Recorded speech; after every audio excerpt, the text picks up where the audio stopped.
Hi everyone, and welcome to the Tipper Analytics monthly update for November 2023. I'm putting this presentation together for my family and friends, the Real Vision community, and our valued clients of the Ainslie Group, including Ainslie Bullion, Ainslie Crypto, and the Gold and Silver Standard. My aim today is to provide some insight into the framework and strategy I personally use to trade my current Bitcoin position by talking through my logic and reasoning, showing the updated data and analysis tools I'm referencing, and providing the real-time conclusions I've come to. I always welcome feedback and discussion, so follow me on X at Tipper Analytics to stay up to date or to reach out. Before we begin with the analysis, just a quick reminder that everything I say and show in this presentation is intended for general informational purposes, does not take into account your particular circumstances, objectives or situation, is not financial advice, and you should always do your own research and consider obtaining independent advice before making any investment decisions. Okay, so to start us off, it's useful to understand the big picture framework I'm using that guides my analysis of financial decision making. A lot of it revolves around the work of Michael Howell from Cross Border Capital and how he defines this concept of global liquidity. The reason I rely so heavily on the work of Howell and Cross Border Capital is because they are meticulous in the way that they gather information on all the components that make up global liquidity each month, much more comprehensively than any other source I've been able to access.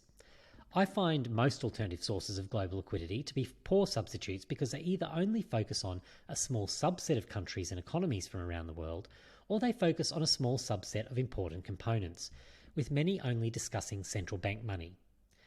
By not using data that is truly reflecting the entire world economy and all the relevant components, many analysts miss out on a significant part of the whole picture and can end up drawing the wrong conclusions. Global liquidity in the most simple terms can be thought of as how much money there is in the system. It can exist and be represented in different ways, which is where it becomes complex. But the big picture view is that the total liquidity continues to head up over time as world governments create more fiat currency in various forms. Governments have no choice really, as debt burdens continue to grow and need financing. And you can see that here. So if we look at this chart going right back from 1980, we've got pretty much up and to the right, one direction process where more liquidity is being added to the system as global debt has increased. You can see that we did have a little bit of a pullback sort of out of the COVID situation where we saw the global economy slowing down, but that has kicked back up since then with more liquidity being pushed into the system. And that was really what we saw out of what was termed at the time quantitative tightening. So after COVID, with all that money, they were trying to tighten the reins and pull this liquidity back in, but we're back up to those levels already where we were before, and now we're potentially looking to break out and head higher from there as well. And we'll discuss this a little bit more shortly. Even though the broader trend for liquidity will always remain increasing over time, there are predictable cycles within the creation of all this new currency that are quite consistent. Governments go through periods of slowing down the production of new liquidity and speeding it up, attempting to smooth out booms and busts in their individual economies. So this chart was one that originally attracted me to this idea of there being cycles that were existing in the global liquidity, because you can see quite clearly from this red dotted sine wave, that's a 65-month wave sitting over the top of the actual global liquidity data, that it is being fairly consistent in identifying areas roughly where it would peak and areas roughly where it would trough over quite a long period of time. This has become even more exaggerated recently, which is something that we continue to focus on. So during these narrower liquidity cycles that we're just talking about, periods where the liquidity is rapidly reduced create crisis, and periods where liquidity is rapidly expanded create speculative bubbles. We care about this because if we can move to the sidelines near the peak of the bubble and stay there during the downturns, then enter the market again near the crisis troughs, we can significantly outperform simply buying and holding assets. Even though most assets were going to go up anyway over the long term, by being out at the right time, we can accumulate more of them at the bottom as opposed to buying and holding where you remain with a fixed quantity indefinitely. And you can see with some of these that are highlighted here, we've had plenty of opportunities on both ends of the spectrum. So we've had plenty of opportunities where we've been in asset booms over the last 30 plus years, plenty of opportunities where we've been in banking crisis sort of overextended to the downside in the last 30 plus years. So they come around. It does require some patience, but they come around very consistently. And if we can identify them, there's an opportunity there that we can take advantage of. So this next chart is one of my favorite. This is the heat map that shows the cycle in motion and what it looks like in reality. So the area of green, as we can see to the left here in 2021, coming out of COVID, 2020, 2021, was where there was lots of liquidity being pumped into the system. Down the side, we have all the world's countries, central banks, and we can see through the colour what they're doing. So we had a period where it was lots of liquidity being injected. And then last year we had this period of red where we had lots of liquidity being withdrawn from the system. You can now see that we're moving into the transition back to more green, where you're starting to see more green showing up. And overall, if you average them out, we're heading certainly into much lighter colours and much less dominance of red. So it's a good way to visually understand what's happening across the world in one graphic. We now move on to looking specifically at some assets that are better than others at accurately reflecting that global liquidity cycle. So now that we've identified the cycle, we want to identify how to take advantage of that. Even though most assets will go up over time in dollar terms as the more total liquidity is added to the system, gold and Bitcoin act as monetary inflation hedges, which means they are among the best assets to specifically select a trade to take optimal advantage of the cycle. So we start this process of identifying the investable opportunity using this framework by looking more closely at gold. So this is a new chart compared to the ones I've shown previously. The other ones are still there, but what I did is zoomed out further to look at this over a 10-year time horizon, so going back to 2013. And what you can see is I've identified the lows. So by looking, you've got the line we're all familiar with, the liquidity line here in red to green, and we've got behind it the actual price of gold. So you can see the gold price over that period of time and I've gone through and identified the lows in the cycle for gold, so where gold hit its low, and I've identified the actual price there for that cycle, where it hits high for the cycle, low for the cycle, high for the cycle, and so on. What's particularly interesting about this is as the cycles have become more extreme, we've noticed that they've lined up quite perfectly, particularly with gold. So we got the high in the liquidity cycle lining up beautifully with the high in the gold cycle back in August 2020. And again, we got this perfect low identified in the September low of gold last year, right around the time of the October bottoming in the liquidity cycle. So gold has been, this highlights how responsive gold has been to the liquidity cycle and how that has actually been increasing over recent years, which is something we really need to be paying close attention to. So zooming in a little bit on that, this was the graph we have seen before, which is the same image but over the 5-year time horizon, just so we can sort of look at that a little bit closer. You can see that it's right about the start of that liquidity cycle. Gold was moving up beautifully, aligned with the liquidity cycle right through that. It sort of plateaued and stayed relatively stable. We had this little uptick, which we've talked about before, being the kick up due to the start of the Ukraine war, even though liquidity was falling at the time. But the bottom is what we're really interested in. That bottomed out perfectly. And since then, liquidity has been moving up, but it's been slow to take off in this next cycle. So sideways sort of grinding upwards, but gold has responded quite well to that and has maintained its positioning where it is against this liquidity. It's certainly not fallen down, and it's been looking even better in recent days as liquidity has picked up. So this has taken us to the end of October, but we're already seeing in November that things are even starting to look better. So a consistent picture is certainly being drawn with gold, and what we can see from the liquidity cycle as we've pointed out in these charts. So it's a very similar story with Bitcoin, except Bitcoin is the preferred way to trade the liquidity cycle because of the volatility while it remains a relatively young asset that's still gaining adoption. The volatility is a feature and not a bug when you're trading this way, as the extremes allow for much bigger gains in both directions over the course of the cycle. You can think of Bitcoin almost as exponential gold, so it's demonstrating those same characteristics we just saw with gold, but we see them exaggerated even more because of the nature of Bitcoin and where it is in its adoption curve. So in this particular analysis you can see on the screen, this is showing the relationship between global liquidity and Bitcoin that was completed by Raoul Pal, who got a correlation of about 86%, which is actually a very strong and significant correlation, and something that really caught my attention when I was first looking at this.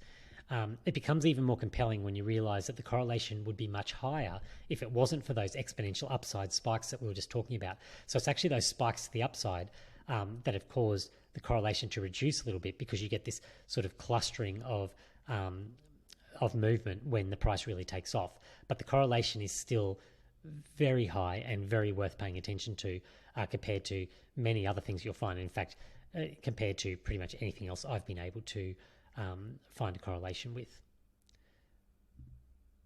So with that background in mind, we then would look to apply the framework to Bitcoin to identify this investable opportunity that we're going to ultimately take advantage of, because Bitcoin has that correlation but also that exponential gain opportunity. So just looking at this chart here, I'd just like to highlight that the chart on the back is the price of Bitcoin as it was for gold, but this is actually a logarithmic chart in the back. So that shows you even though it looks very similar to gold, it actually shows you we're seeing exponential moves every time the price of Bitcoin has gone up, as opposed to what we saw with gold. And what you can see, Bitcoin topping around the cycle high back here, which is about to fall off the chart, but we can still see that 2013 high. Seems like a long time ago when you look at that price, but that Bitcoin high at that stage lined up very nicely with the top in the liquidity cycle. And although we could argue the Bitcoin cycle low wasn't exactly at the low in the liquidity cycle, there was a bit of a lag. It still did its job quite well in identifying lows. It was still around those prices. It just happened to go a little bit lower. So if you actually see it was right down around those lows, right on the liquidity cycle low, but it happened to go a little bit lower later. So that's where I marked it on the chart. But what it did do is very nicely identified the high in the next cycle, again with a slight lag. But remember, we had a lot of excitement into that cycle. It was still, the liquidity cycle would have been telling us to prepare to get out, and we would have made spectacular gains on that way up. But the actual high was shortly after the liquidity cycle had peaked, giving us time. But more importantly, every single time on these lows, over the last couple of cycles, we've seen just a perfect alignment of the liquidity cycle low and the Bitcoin price low for that cycle. So I find that very encouraging. We've spoken before about the lag in this particular high for this cycle that we just went through being related to all of that additional money that was coming in through stimulus spending after COVID.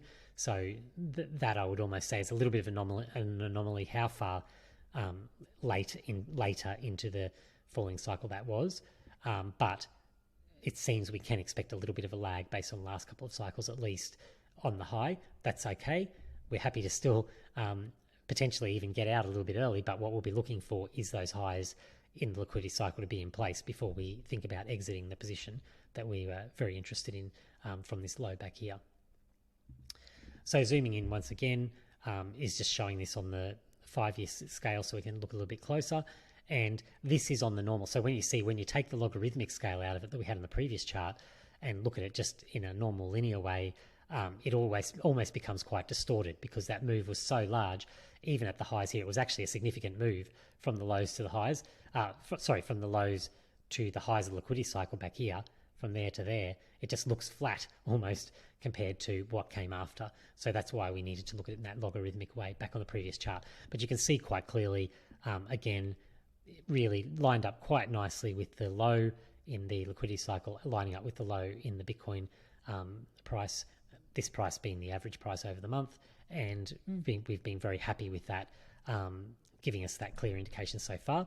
Bitcoin also, like gold, we've had liquidity moving relatively sideways. Bitcoin has moved sideways with it, but has shown upward pressure and has recently, just in this month, broken out, which would look quite good at the moment. So we're seeing that start to play out as liquidity is starting to play out. So we're seeing it actually in real time playing out very nicely in this current month in November.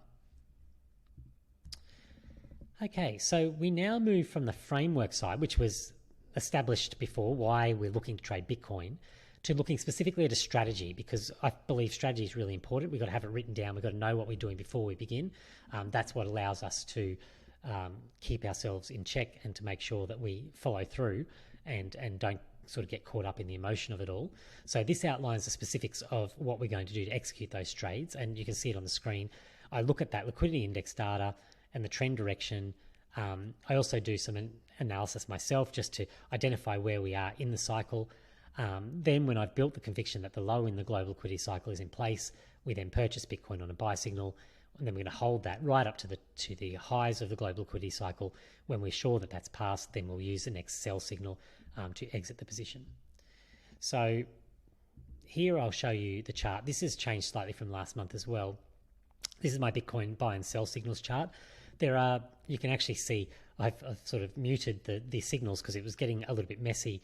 So what this chart showed is a lot of signals where the buys and sells were, but what's really more important, I've just really simplified it. So we had the global liquidity cycle low happening in October of 2022. We'd identified that. So then what we're looking for is the next buy signal, and this was the next buy signal here in January 10. So we don't actually need to look for another signal until we get the sell signal, which will come after. We're looking for a sell signal again after we hit the liquidity cycle highs. So it doesn't really matter what signals you're using. I know lots of people have their own favorites, where that's crossovers of moving averages or whatever it is. I'm using my own proprietary signal. It doesn't really matter what you use. What's important is that we build conviction that this cycle low has passed. Then we use whatever signal we have, and I'll certainly be telling you when I'm entering, so you can use my signal if you wish. We use that signal to identify the opportunity to go, yes, that's going to force us to actually enter the trade at that point. So that's what I did back then on January 10th. So what I've also added on this chart is I've just overlaid Bob Lucas's 60-day cycle theory work, and this really serves no actual purpose in terms of the trades. What it serves is purely psychological. So what I do is I'm using this to help me navigate the shorter term movements in terms of my psychology. So for example, this is a perfect example of it happening right now. We're in the current 60-day cycle. We know we're in the later part of that. We're expecting a high somewhere around here to be consistent with what we see in a usual 60-day cycle. So what that does is just grounds me a little bit in my expectation about where we go next. That maybe, okay, yes, it might make a new high. I'm actually expecting a new high any moment now, that it could break higher, but then I'd probably be expecting a pullback to come after that. So it's just something that is helping me to navigate and keep me focused and my eye on the prize during these long periods that we have to wait. Because remember, it's been a long time since January 2023. So, during this period of time of waiting, it's useful to have something that's keeping our mind focused on where we are and what we're likely to expect next. And like I said, in this current example, what I'm expecting next is that at some point soon, we're going to roll over for some sort of retracement. It's possible that's already happened, but just following someone else for that opinion is just helping keep me sane during that long period of time that we have to wait to take maximum advantage of this cycle. Okay, so that's the updated application of my broader framework and the specific strategy in action for this month. So what we also like to look at is just the performance of that. Obviously, we've only got one entry point that's been tracked here, so we just want to have a quick look at it and still keep that in mind, just to give us some idea of how we're going, particularly this idea of annualizing it, so we can, as time goes on, when we pass 12 months in this trade, we can sort of get an idea of how it's performing relative to other trading styles. You can see the current gain as of this morning when I took that snapshot is 118%. So that's 136.9% annualized, which is absolutely fantastic so far for this cycle.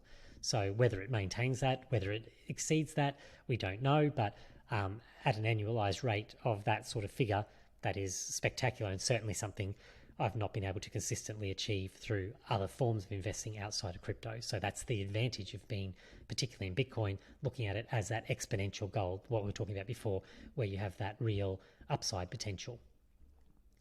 Okay, so the last set of data and analysis tools I take a look at, or take into consideration at least, they're too narrowly focused to be used to draw the main tradable conclusions from, but they do assist in building this conviction that we've been talking about on the current stage of the global liquidity cycle and what to expect next in markets more generally. So a little bit like that Bob Lucas stuff we were just looking at. It gives us just this idea of what we can expect to anchor correctly our psychology around it, because really this is a game of psychology, and that the psychology is really important.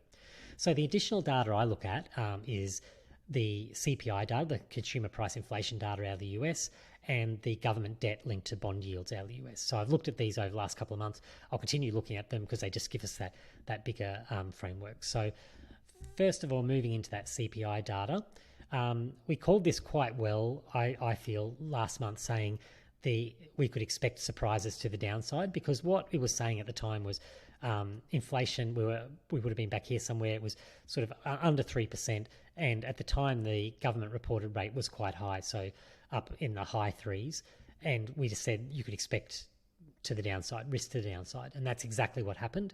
So you'll see now the sort of government rate is coming much closer to the actual rate that we're seeing in the real-time data, and that's really important, because although it was a surprise for everyone else, it wasn't really a surprise for us. We were expecting it to be a surprise to the downside because their numbers didn't line up. But as those numbers increasingly approach the number that we think, we now certainly are not seeing that taking off inflation from here, but we're a little bit less certain of what's going to happen next. So what I would suggest is that there's no strong evidence that I can see that we're heading up to a massive spike in inflation, and there are still a lot of people out there talking about the potential for that. What I'm more expecting to see is that inflation probably remains in this 3% sort of level, which is a bit of a challenge for a central bank when you're talking about the Fed that's specifically saying 2%. So that's a long way below 3, and you can see here we got very close to that, but we're now sort of sitting quite comfortably for a long period of time, for several months above that. So my opinion is starting to shift a little bit from lower inflation, which we've been calling for quite a while, to probably just stable inflation for the time being, not necessarily lower, but also not necessarily expecting it to take off. And that is quite relevant for this Bitcoin trade, because I think even a stable environment is going to be quite good for what we can expect into 2024 with Bitcoin price. So it's when you get a lot of instability in that inflation picture that we could have an issue there. And it's really important to remember too, when I'm talking about inflation here, I'm talking about consumer price inflation, and I consider that very different to asset price inflation. So I'm expecting, because of liquidity coming into the system, because there is more debt, all of these things we've been talking about, we're expecting the price of Bitcoin to go up because of the liquidity cycle. But that doesn't necessarily mean the price of consumer goods needs to go up. In fact, there is an argument that stable consumer price inflation allows even more money to be pushed into asset price inflation, which would see even bigger gains in our assets like Bitcoin and gold, for example. So it is important to understand the difference between those two things, but also understanding that it actually being relatively flat here is potentially quite positive, even if it is a little bit elevated from the 2% level the Fed would ultimately like. And the final bit we need to look at, and I've been talking about quite a bit, is the bond yields and how they've been holding up against government debt. And this chart is really very important to understand. So this is the 30-year chart of government debt, which is the white line, which is continuing to tick up every month, month after month, and it's gotten really quite aggressively increasing again, the likes of which we haven't really seen since the injections around COVID, and we're arguably not in a situation as extreme as that at the moment to justify all of that, but that's another story, I suppose. Why this is really important, the rates are down here. These are the yields, sorry, not rates. The rate here is the Fed funds rate, so the official rate that the US government is keeping their interest rates pegged to.